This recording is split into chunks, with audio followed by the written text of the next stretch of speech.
சென்னைக்கு பக்கத்துல இருக்கிற ஃபேமஸான அதே சமயம் ஃபேமிலி ஃப்ரெண்ட்லி ஃபால்ஸ்னா அது தடா ஃபால்ஸ் தான். ஃப்ரெண்ட்ஸ் அண்ட் ஃபேமிலி கூட என்ஜாய் பண்றதுக்கு பெஸ்டான பிளேஸ் தான் தடா ஃபால்ஸ். அப்படி நீங்க தடா ஃபால்ஸ் போறதுக்கு பிளான் பண்றீங்கன்னா இந்த வீடியோ உங்களுக்கு ஹெல்ப்ஃபுல் ஆகும்னு நினைக்கிறேன். நான் ரேஷ்மா ராசித். நீங்க பார்த்துட்டு இருக்கிறது காதல் கிலோமீட்டர்ஸ் யூடியூப் சேனல். வாங்க இப்போ வீடியோக்குள்ள போலாம்.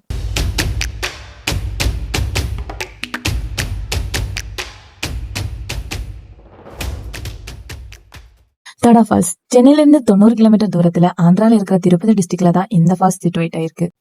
கிட்டத்தட்ட 2 hours டிராவல் இருக்கிற இந்த தடா ஃபால்ஸுக்கு சென்னையில இருந்து கிளம்பி ரெடியூஸ் ரூட் வழியா போய் ஆந்திரா பைபாஸ் பிடிச்சிட்டோம். அங்கிருந்து நேரா தடாக்கு போயிட்டோம். பட் தடாங்கிற ஊர்ல தடா ஃபால்ஸ் கிடையாது. அங்கிருந்து கிட்டத்தட்ட 1 hour டிராவல் பண்ணாதான் உப்பலம் அடுக்குங்கிற இந்த தடா ஃபால்ஸுக்கு நீங்க ரீச் ஆக முடியும். நீங்க இப்ப பாக்குற இந்த வில்லேஜை தாண்டிட்டோம்னா கடையெல்லாம் எதுவுமே இருக்காது. சோ தண்ணி, சாப்பாடு, ஸ்நாக்ஸ் ஏதாவது வாங்கிட்டு போனோம்னா நீங்க இங்கேயே வாங்கிட்டு போயிடலாம்.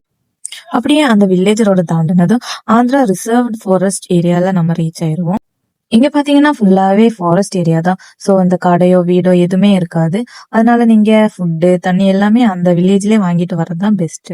அப்புறம் அந்த சில மணி நேரம் டிராவலுக்கு அப்புறம் உப்பலமடுக்குங்கிற தடா ஃபால்ஸ் என்ட்ரிக்கு நாங்க ரீச் ஆயிட்டோம். இந்த ஃபால்ஸோட டைமிங் பாத்தீங்கன்னா மார்னிங் 8 to ஈவினிங் 4 o'clock வரைக்கும் தான். இங்க என்ட்ரி ஃபீஸா ஒரு ஆளுக்கு 50 ரூபாய் சார்ஜ் பண்றாங்க. 2 வீலருக்குன்னா அதுக்கும் 50 ரூபாய் தான் சார்ஜ் பண்றாங்க. காருக்கு 300 rupees சார்ஜ் பண்றாங்க. அப்புறம் ஒவ்வொரு வெஹிக்கிள்க்கும் ஒவ்வொரு சார்ஜ் இருக்கு. கேமரா கொண்டு போகணும்னாலும் அதுக்குன்னு தனியா நம்ம டிக்கெட் எடுத்து தான் உள்ள கொண்டு போக முடியும். என்ட்ரி போடுற இடத்துலயே பாத்தீங்கன்னா ரெஸ்டாரண்ட் ஃபெசிலிட்டிஸ் எல்லாம் இருக்கு. சோ டிக்கெட் எல்லாம் எடுத்துக்கிட்டு நாங்க ஃபால்ஸ் கிளம்பிட்டோம். இங்க பாத்தீங்கன்னா ஃபுல்லாவே மண்ணு ரோடு தான். ஒரு 4 to 5 kilometers போனாதான் நம்ம ஃபால்ஸ் போறதுக்கு முன்னாடி இருக்கிற பார்க்கிங் ரீச் ஆகும். இங்க பாத்தீங்கன்னா காருக்கு தனி பார்க்கிங், பைக்குக்கு தனி பார்க்கிங் தான் வச்சிருக்காங்க. கார் பார்க்கிங் அப்புறம் தான் பைக் பார்க்கிங் இருக்கும். சோ பைக் பார்க்கிங்ல எங்க பைக்கை நாங்க பார்க் பண்ணிக்கிட்டோம். நாங்க போனது ஒரு மத்தியான டைம் ஆனதுனால நிறைய வண்டி அங்க பார்க் பண்ணியிருந்தாங்க. பைக்கும் சரி, காரும் சரி, எல்லாமே நிறைய வண்டி இருந்துச்சு.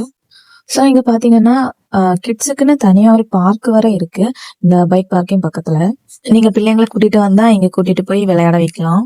சோ இதுக்கப்புறம் பாத்தீங்கன்னா நம்ம நடந்துதான் ஃபால்ஸுக்கு போற மாதிரி இருக்கு. நாங்களும் எங்க வண்டியை பார்க் பண்ணிக்கிட்டு அங்கிருந்து நடக்க ஸ்டார்ட் பண்ணிக்கிட்டோம். இங்க சின்னதா ஒரு ஹோட்டல் இருக்குதான். ஆனா அங்க ஃபுட் எல்லாம் எப்படி இருக்குன்னு தெரியல. ஏன்னா நாங்க அங்க போய் எதுவும் சாப்பிடவோ எதுவும் வாங்கவும் இல்ல. நீங்க யாராவது அங்க போய் இதுக்கு முன்னாடி சாப்பிட்டுருக்கீங்கன்னா கமெண்ட்ஸ்ல கண்டிப்பா சொல்லுங்க சாப்பாடு எல்லாம் எப்படி இருந்துச்சு அப்படின்னு. அப்புறம் அப்படியே நடந்து இந்த பக்கம் வந்ததும் பாத்தீங்கன்னா சைட்ல தண்ணி போகுது. அதுக்கு மேல சின்னதா ஒரு இரும்பு பாலம் போட்டிருக்காங்க. அந்த பாலத்து மேல ஏறி நாங்களும் அந்த பக்கம் போயிட்டோம். அந்த பாலம் தாண்டி இந்த பக்கம் வந்ததும் பாத்தீங்கன்னா ஃபுல் அண்ட் ஃபுல் ஒரு காடுக்குள்ள போனா எப்படி இருக்குமோ அந்த மாதிரி தான் இருந்துச்சு. ஃபர்ஸ்ட் டைம் போனதுனால கொஞ்சம் எக்ஸைட்மெண்டோட தான் நாங்களும் போனோம்.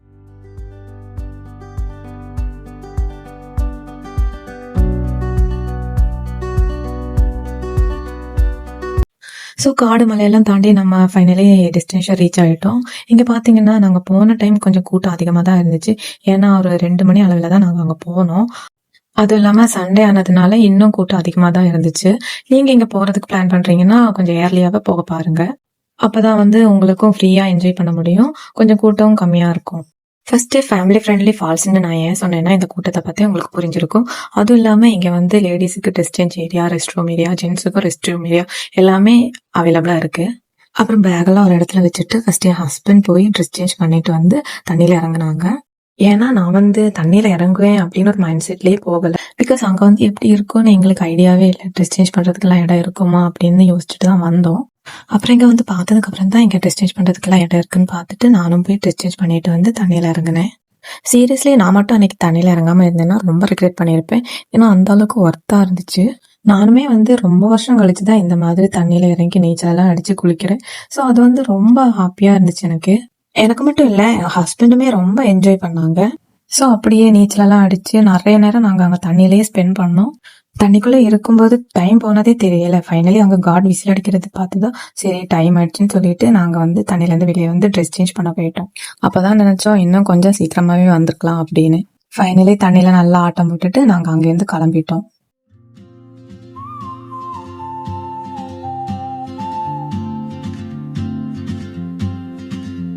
அங்கேருந்து ரிட்டர்ன் வரும்போது தான் இந்த இடத்த நாங்க பார்த்தோம். இங்க பாத்தீங்கன்னா போட்டோ ஷூட் எடுக்கிறதுக்கெல்லாம் பெஸ்ட் பிளேஸ்ன்னு சொல்லலாம். இந்த இடம் பார்த்ததுமே எனக்கு எங்க ஊர் கன்னியாகுமரியில இருக்கிற ஒரு இடம் தான் ஞாபகம் வந்துச்சு. கன்னியாகுமரியில இருந்து பாக்குறவங்க கண்டிப்பா கெஸ் பண்ணுங்க இந்த இடம் நம்ம அங்க எந்த பிளேஸ் கூட ரிலேட் பண்ற மாதிரி இருக்கு அப்படின்னு. அப்புறம் நாங்களும் அங்கே கொஞ்சம் ஃபோட்டோஸ் எல்லாம் எடுத்துட்டு அங்கேருந்து கிளம்பிட்டோம்.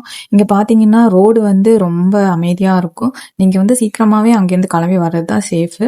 ஏன்னா வழியில் வந்து எந்த ஒரு கடையோ எதுவுமே இருக்காது, ஃபுல்லாக காடாக இருக்கும். அதனால இருட்டுறதுக்கு முன்னாடி நீங்கள் அங்கேருந்து சீக்கிரமாகவே கிளம்பி வெளியே வர்றது தான் பெஸ்ட்டு.